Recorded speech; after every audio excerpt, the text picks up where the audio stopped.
Hello everyone, welcome back. हम लोगों ने अपने पिछले वीडियो में यूनिट 4 केमिकल काइनेटिक्स स्टार्ट किया था। आगे बढ़ने से पहले एक बार हम रिवाइज़ कर लेते हैं कि हमने पिछले वीडियो में क्या पढ़ा था और उसके बाद फिर हम आज का टॉपिक देखेंगे। पिछले वीडियो में हमने बात की केमिकल काइनेटिक्स के बारे में। Chemical kinetics branch of chemistry है जिसमें हम लोग रेट ऑफ रिएक्शन के बारे में बात करते हैं, factors affecting rate of reaction के बारे में बात करते हैं और मैकेनिज़्म ऑफ रिएक्शन के बारे में बात करते हैं। ठीक है, तो ये 3 चीज़ें हम इस चैप्टर में पढ़ने वाले हैं। सबसे पहले हमने रेट ऑफ रिएक्शन स्टार्ट किया था। रेट ऑफ रिएक्शन कैसे निकालते हैं हम लोग? Change in molar concentration upon time taken for the change. Change in molar concentration का मतलब है चेंज इन अमाउंट, ठीक है, upon time taken for the change.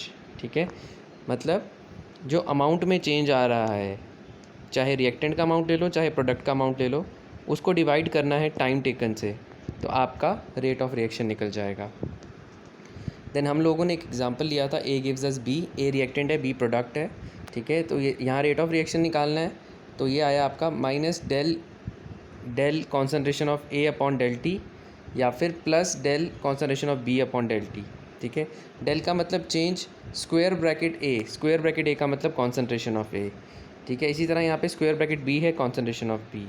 ठीक, ए रिएक्टेंट है, तो रिएक्टेंट का अगर आप चेंज इन कॉन्सेंट्रेशन को चेंज इन टाइम से डिवाइड करोगे तो उसके साथ माइनस साइन लगाना है, क्योंकि रिएक्टेंट रिएक्शन में डिक्रीज़ होता है, मतलब रिएक्टेंट का अमाउंट रिएक्शन में डिक्रीज़ होता है, इसलिए माइनस साइन आता है, और प्रोडक्ट का अमाउंट रिएक्शन में इंक्रीज़ होता है, इसलिए यहाँ पर प्लस साइन आया है।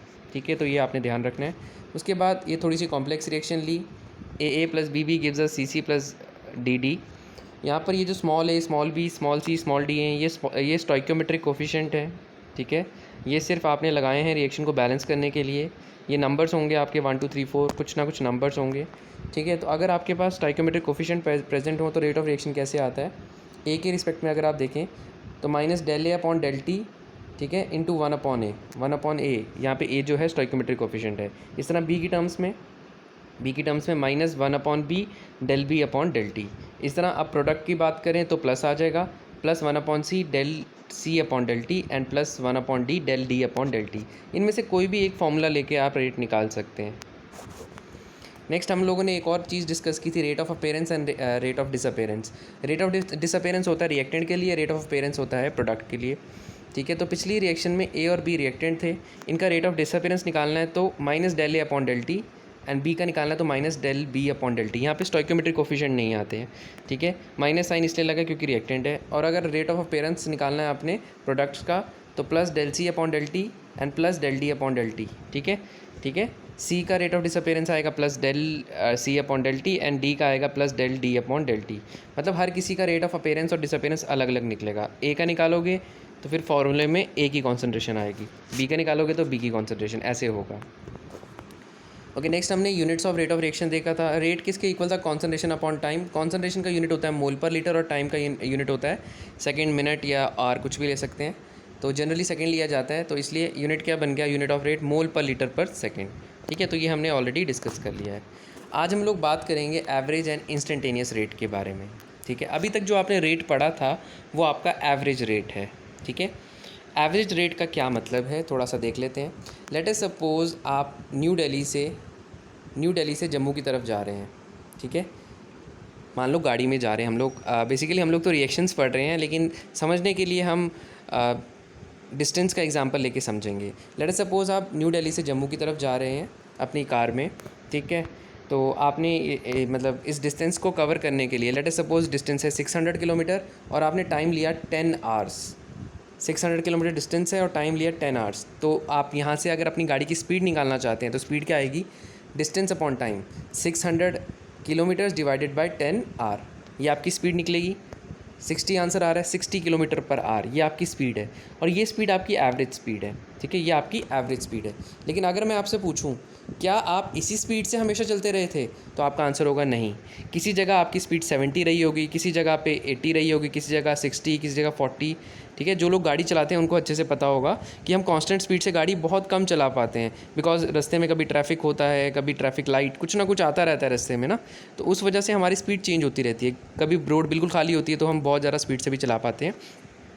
तो एवरेज स्पीड कैसे निकलती है? जब आप पूरे डिस्टेंस को पूरे टाइम से डिवाइड कर देते हैं तो आपकी एवरेज स्पीड, जैसे 600 किलोमीटर को आपने 10 आवर से डिवाइड किया, आपकी एवरेज स्पीड आ गई।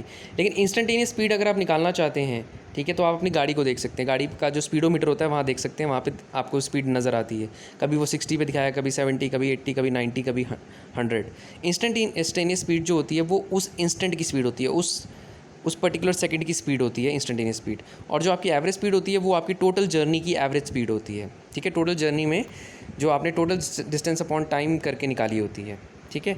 तो जिस तरह आप जो गाड़ी की स्पीड है उसमें एवरेज और इंस्टेंटेनियस वर्ड यूज़ कर सकते हैं, इसी तरह हमारी स्पीड ऑफ रिएक्शन में भी हम एवरेज और इंस्टेंटेनियस वर्ड यूज़ कर सकते हैं, ठीक है। तो पहले एवरेज देख लेते हैं।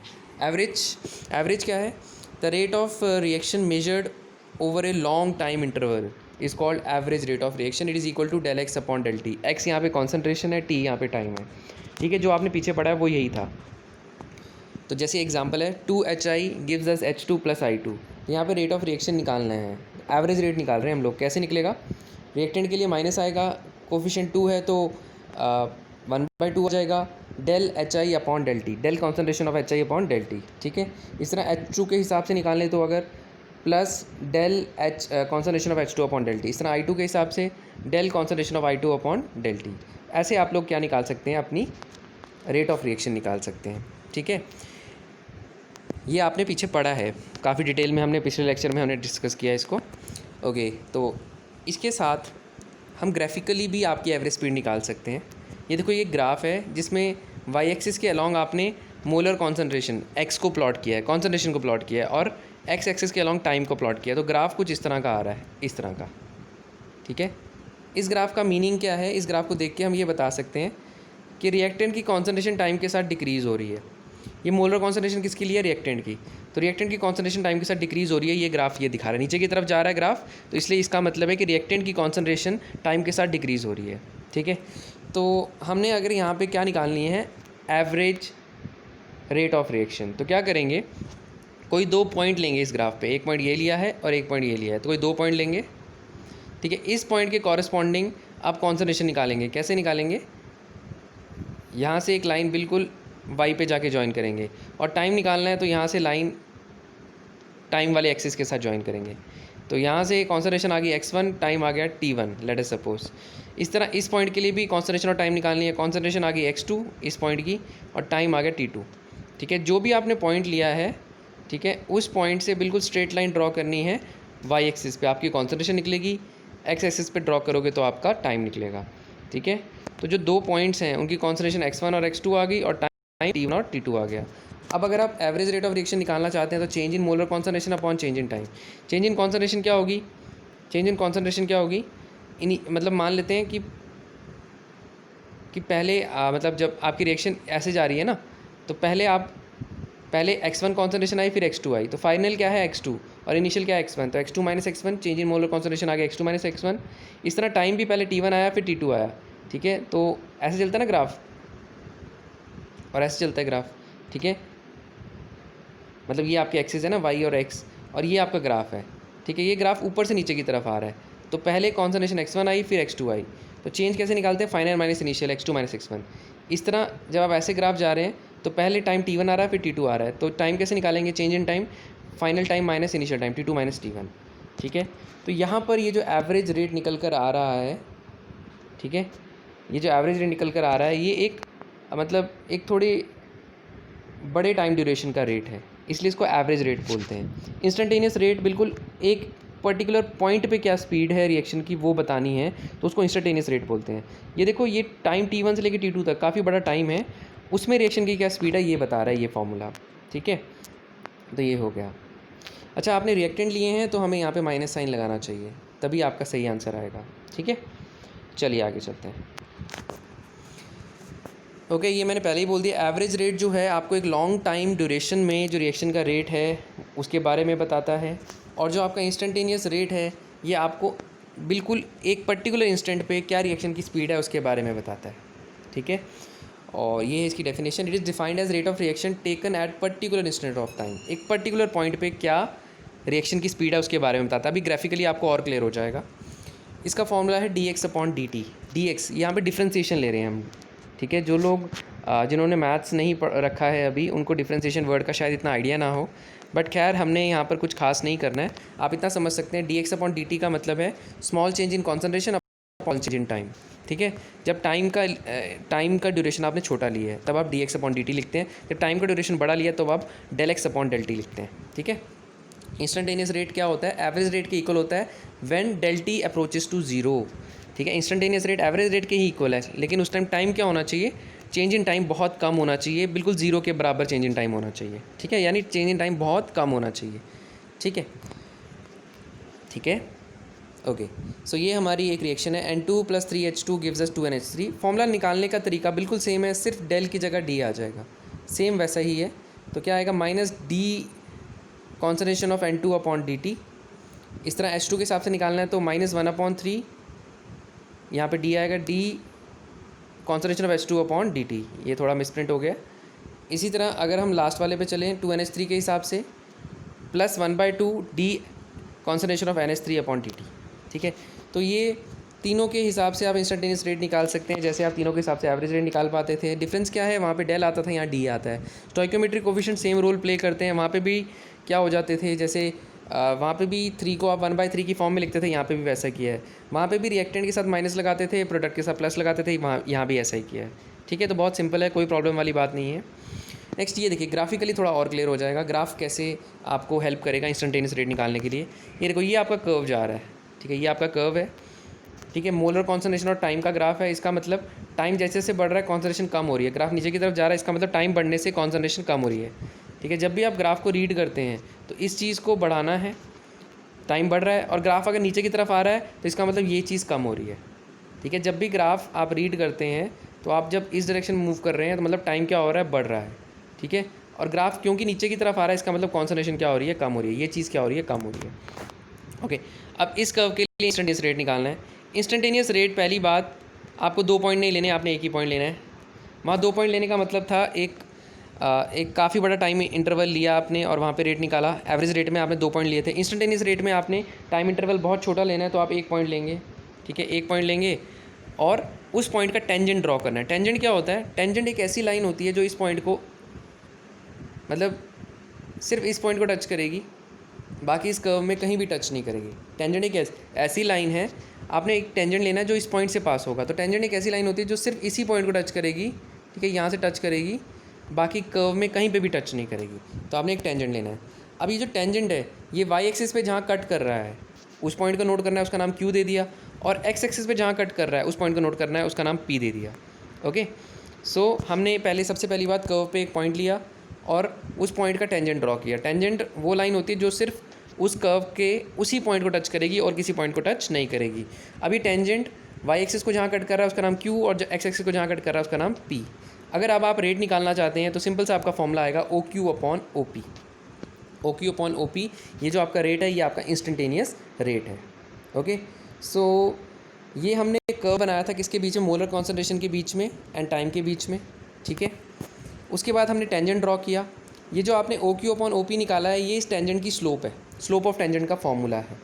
ठीक है, अगर आपको स्लोप का कोई आइडिया नहीं है तो छोड़ो, कोई इशू नहीं है, आपको आइडिया चाहिए भी नहीं है। आपको सिर्फ इतना पता होना चाहिए कि रेट किसके इक्वल आएगा, OQ/OP, और इसी को इस स्लोप की, इस टेंजेंट की स्लोप बोलते हैं। बस इतना सा आइडिया रख लीजिए, सफिशिएंट है।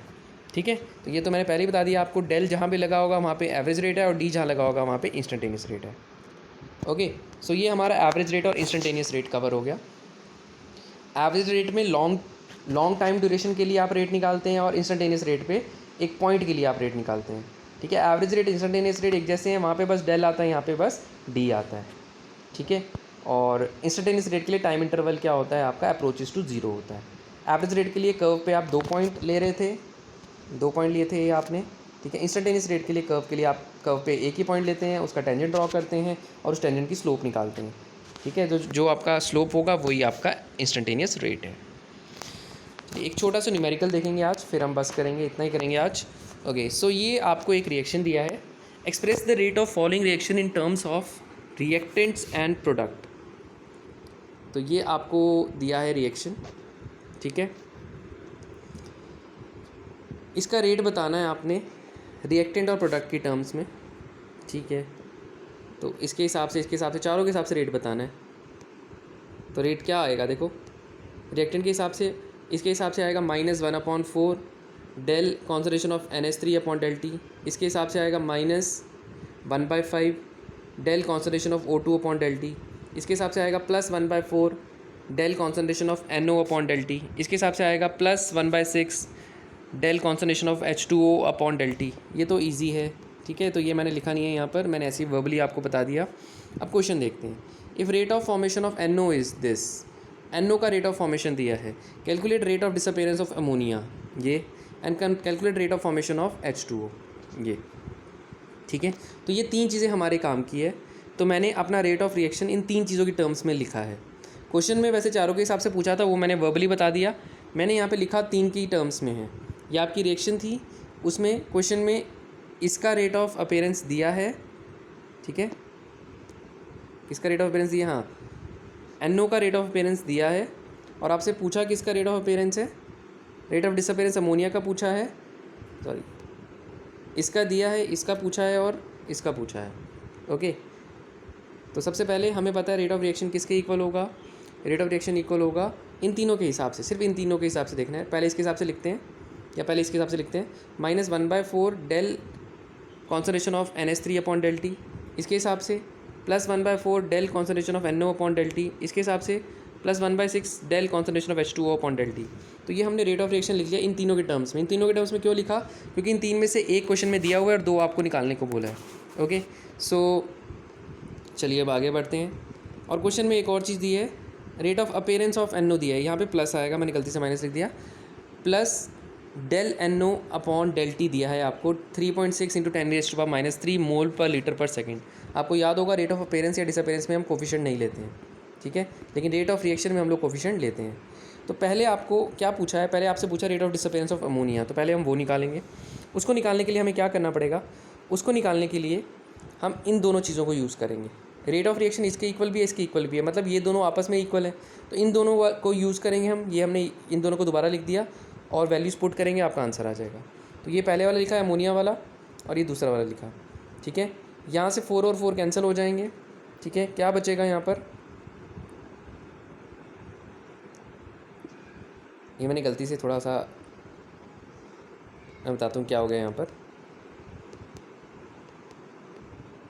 ओके, ये कॉपी किया, बिल्कुल करेक्ट है, ठीक है। 4 4 कैंसिल किए, करेक्ट है। आपको निकालना क्या है, rate of disappearance of ammonia निकालना है।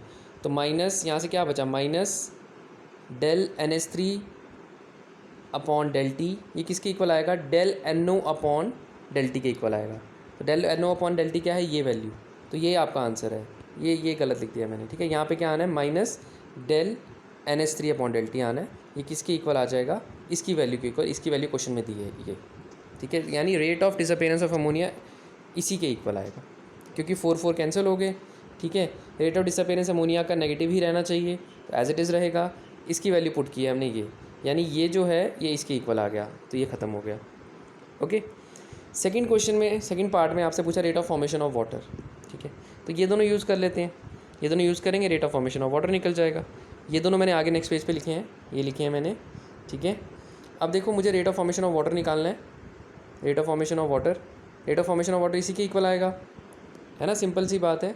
इसका रेट ऑफ फॉर्मेशन निकालना है तो del H2O upon del T आएगा। रेट ऑफ फॉर्मेशन में ये कोफिशिएंट यूज़ नहीं करते हम लोग, तो मुझे रेट ऑफ फॉर्मेशन चाहिए।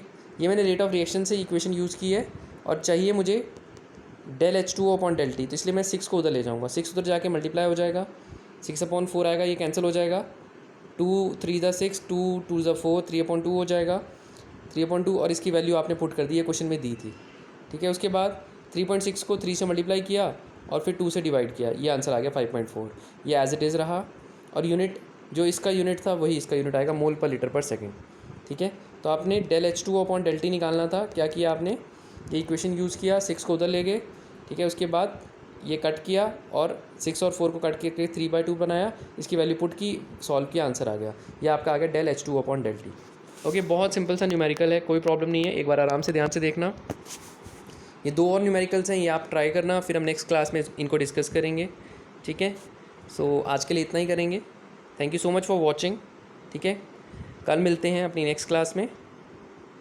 Till then keep smiling and be happy. And जो भी आपने पढ़ा है उसको प्लीज़ रिवाइज़ करना, न्यूमेरिकल को लिख कर देखना, लिख कर देखोगे और ज़रा स्ट्रॉन्ग फील करोगे। Okay, thank you so much.